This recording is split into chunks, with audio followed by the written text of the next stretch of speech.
But it's going to be a tremendous strain, obviously, on infrastructure, and it's creating social problems and security problems. And so this is one of the reasons that we're asking for the international community to help. But physically, you can't turn away young children, women, people in desperate needs, and the wounded. King Abdullah reminds reporters that Jordan has historically opened its arms to many of its neighbors, providing a safe haven to those in need. According to the king, the Za'atari refugee camp is now the 5th largest city in Jordan. Small shops line the main road of the camp where aspiring merchants are building stalls to sell products in demand in this makeshift city in hopes of earning a little bit of pocket change for their families.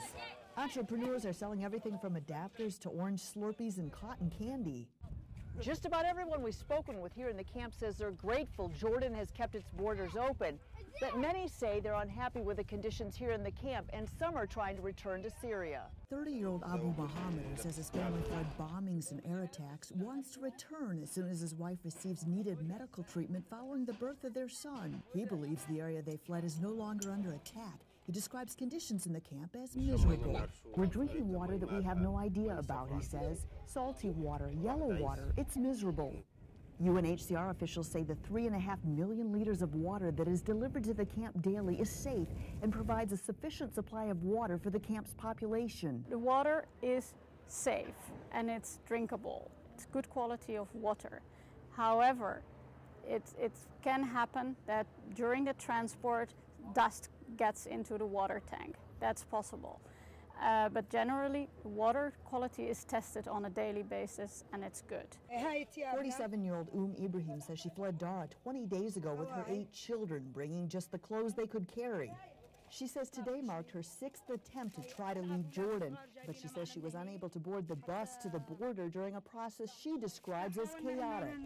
We tried to go back to Syria because the conditions here are worse than in Syria, she explains. Maybe Syria's bad, but here is worse. Her biggest complaint? The theft of supplies, lack of electricity, shortages of water, and flammable tents.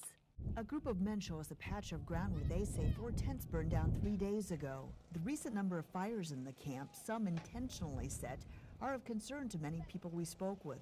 The UNHCR says it advises families to only cook in the communal kitchens, and there have been 3 fatalities as a result of fires in the camp. Officials say they're only 25% funded right now, affecting not only basic humanitarian support, but the entire operation that does extend beyond the camp. We have to budget better. We are doing it, but at the same time, you have a large population. Their stomachs need to be filled. They are hungry. They need water. We have to continue providing them those essential basic services.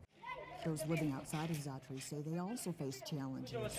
We spoke with several Syrian families living in Mafraq who have resorted to renting out office, storefront, or warehouse space as they cannot afford the rising cost of apartments. No kitchen, no bathroom, no nothing. How much more suffering can there be?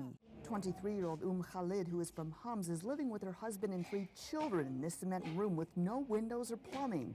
She has to walk to a neighbor's house to use the bathroom. She vows they will return to Syria no matter what. Death is better than humiliation, she says. We didn't feel humiliation in our country like we feel humiliation here.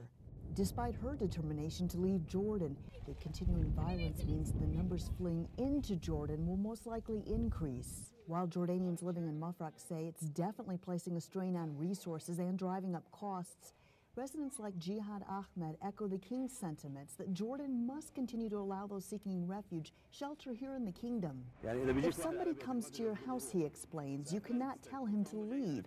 You must host him. And they are coming to our house. How could we close our borders, even with the pressures? Reporting from Mafraq, Jordan, I'm Amy Hybels.